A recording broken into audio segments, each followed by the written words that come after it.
kasus di Bandung Raya, rumah sakitnya sudah di atas 80%, melebihi batas kritis WHO dan pemerintah pusat. Kasus positif COVID-19 di Kabupaten Bangkalan, Madura, Jawa Timur semakin meningkat.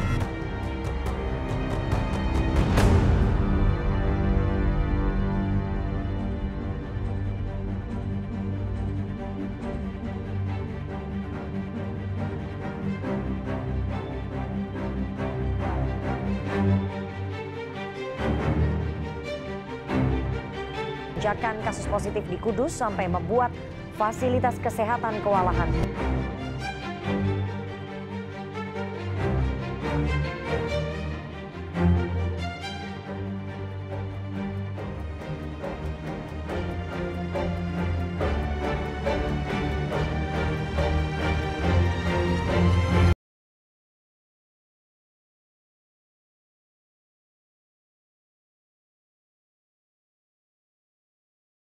Varian baru Delta, kita akan melihat bagaimana situasi terakhir ya.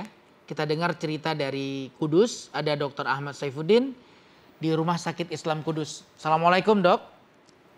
Waalaikumsalam Dr. Tompi. Silakan dok, tolong kasih pencerahan bagaimana kondisi yang sebenarnya di sana karena kita dengar semakin memburuk dan semakin tinggi angkanya. Ya, kasus lonjakan di Kudus dimulai pasca Lebaran ya. Sebetulnya pada waktu Lebaran pun kita sudah memprediksi bahwa ini kemungkinan akan terjadi lonjakan karena pada masa-masa sebelum Lebaran kita melihat prokes di masyarakat itu kendor gitu ya, dan banyaknya juga orang yang mudik gitu. Nah, ini sudah kita prediksi sehingga ketika pas pada fase setelah Lebaran, lonjakan yang terjadi di Kudus itu sangat tinggi. Nah, ini yang membuat kita semuanya kewalahan dan banyak para nakes itu yang akhirnya terpapar juga. Ya, dari kurang lebih dalam waktu sekitar 2 minggu pasca Lebaran, hampir 5 atau sekitar 500-an tenaga kesehatan itu terpapar COVID juga. Nah, untuk kondisi saat ini karena setiap rumah sakit di Kudus sudah diminta untuk penambahan TT isolasi sehingga total TT isolasi di Kudus itu sangat besar. Akhirnya kita bisa mulai mencukupi kebutuhan tempat isolasi walaupun masih bornya masih di atas 80%. Tapi setidaknya sudah nggak sampai 100%. Kalau yang 2 minggu, 3 minggu pasca Lebaran itu bornya itu bisa sampai 100% terus gitu. Bisa kita lihat dok situasi di sana? Oh ya, ini saya sedang ada sebentar ya, di ruang isolasi. Di ruang isolasi ini ada teman-teman juga yang sedang melayani di ruang isolasi. Setiap pasien ini mereka ada di kamar masing-masing, satu kamar kita kasih satu pasien, ya. Total yang ada di tempat kami ada 96. 96? Tempat isolasi. Iya, 96. Kurang lebih dari sekitar hampir TTK total kami 200, berarti hampir 50% itu kami konversi menjadi tempat isolasi. Itu nakesnya cukup nggak dok dengan kondisi seperti sekarang? Masih banyak yang sakit atau udah pada sembuh semua?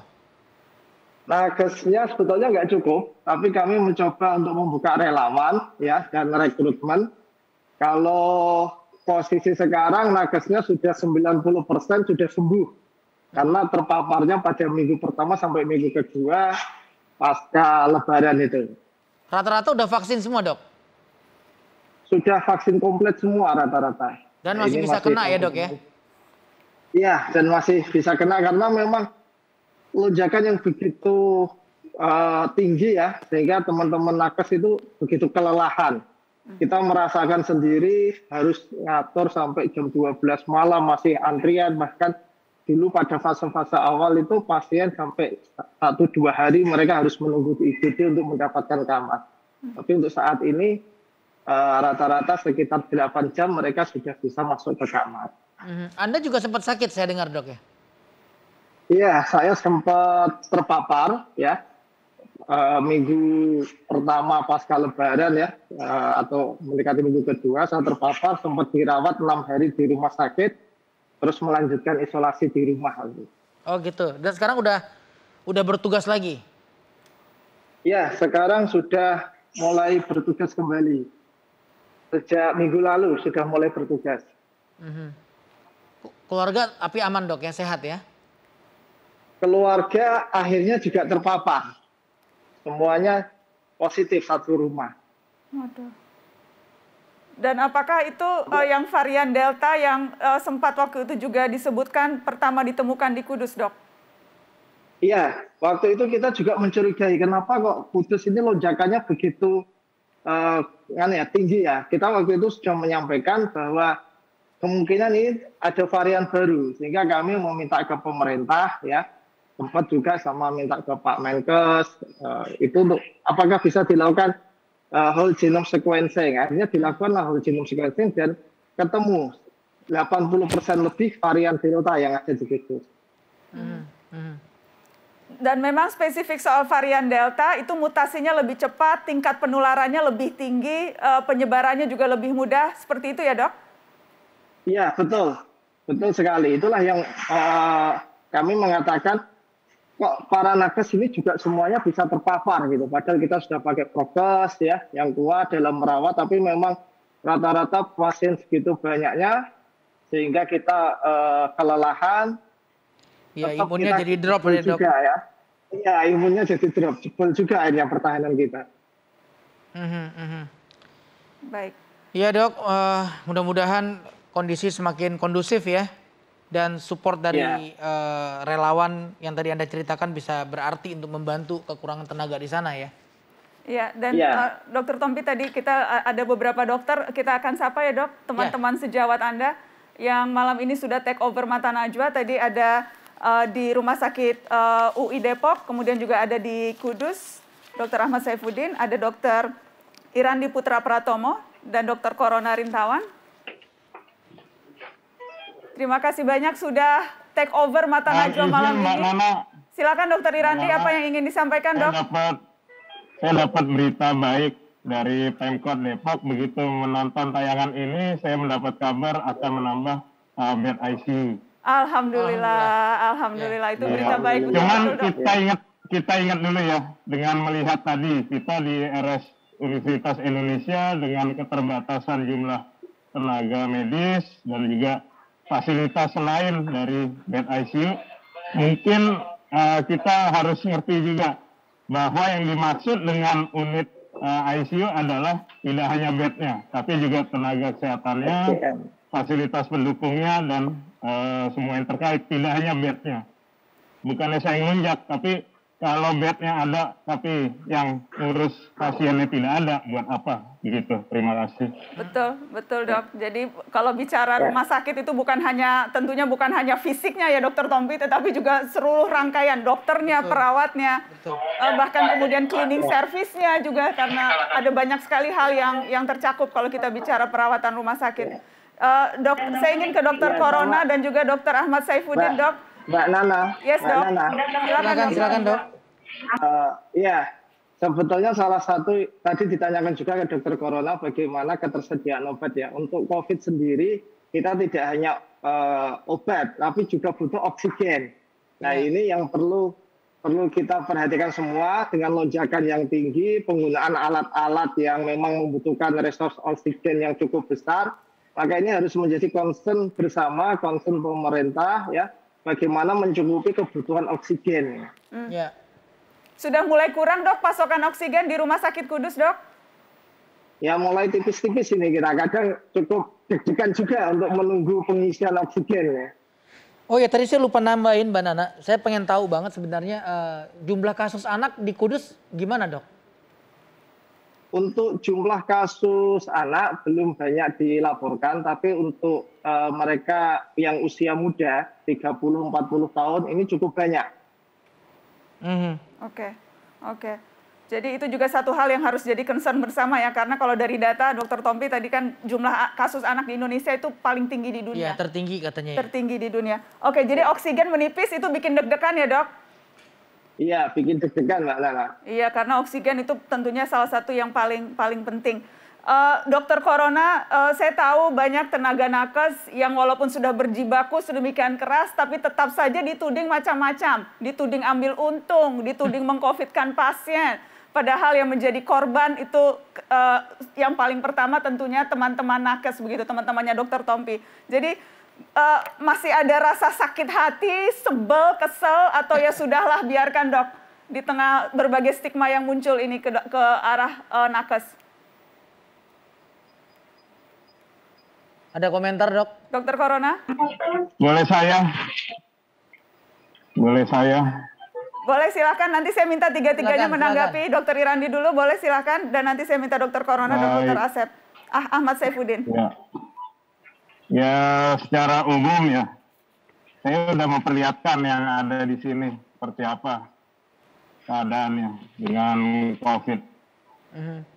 Kalau memang masih ada yang tidak percaya, tolong tunjukkan fakta lapangan yang bisa menunjukkan bahwa COVID tidak ada.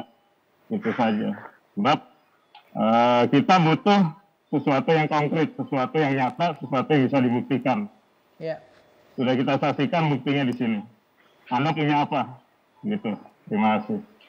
Ya. Dokter Corona, bagaimana dengan tudingan-tudingan yang tidak masuk akal yang kerap diarahkan ke nakes? Suara Anda masih mute tampaknya, Dok.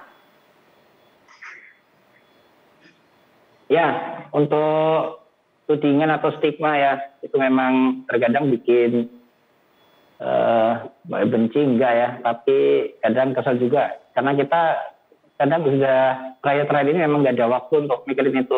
Fokus ke menyelamatkan nyawa, fokus untuk membagi pasien. Kadang kita juga fokus untuk memilih, jangankan hanya untuk ventilator. Kadang rujukan, kita harus memilih juga ini, rujukan mana yang diterima, sedangkan misalnya hanya ada bed 1, nah ini rujukan mana gitu. Apakah rujukan yang orang tua misalnya usianya, ataukah ada rujukan yang ibu hamil, dan ini setiap hari ini kita dilema seperti itu. Jadi saya kira janganlah, mohon masyarakat untuk mengurangi stigma. Kita ini bekerja udah mati-matian, capek, harus jaga keluarga juga, tapi masih tetap dicap jelek ya. Kita kan ini mau menyelamatkan ya gitu. Ya. Dan mau dibuat sebesar apapun rumah sakit, puskesmas, fasilitas ruang isolasi, tapi kalau masyarakat juga masih abai protokol kesehatan, kemudian para pemimpin juga masih banyak yang mencontohkan hal-hal yang tidak mencerminkan protokol kesehatan, ya nggak akan cukup. Ya. Nggak akan cukup. Kita hanya dihilir gitu. Hilir itu akan bagaimanapun akan kebanjiran. Baik, terima kasih Dok. Gimana Dokter Saifuddin? Ada tambahan? Ya, jadi kita mohonlah kepada masyarakat bahwa corona itu memang nyata adanya. Keluarga kita juga banyak yang sudah terkena. Jadi tolong jangan menstigma kami ya. Kami akan berusaha terus untuk melayani, tetapi tolong ketika kami melayani ini, yang di hulunya juga harus disiplin dalam menjalankan protokol. Sebagus apapun kami melayani, pasti kami akan tumbang jika di hulunya itu tidak dilakukan pendisiplinan di masyarakat untuk menjalankan protokol kesehatan. Baik. Terima kasih banyak. Terima kasih. Ya, Dok, semangat tetap, mudah-mudahan diberi kekuatan dan kesabaran dan keselamatan pastinya ya. Semangat terus. Terima kasih Dr. Irandi Putra Pratomo, Dr. Ahmad Saifuddin, Dr. Corona Rintawan. Terima kasih sudah take over, mengambil alih Mata Najwa malam hari ini bersama rekan Anda, teman sejawat Dr. Tompi. Terima kasih banyak. Mbak Nana, ini kita harus break sebentar ya. Nanti kita akan segera kembali dan tetap di Mata Najwa.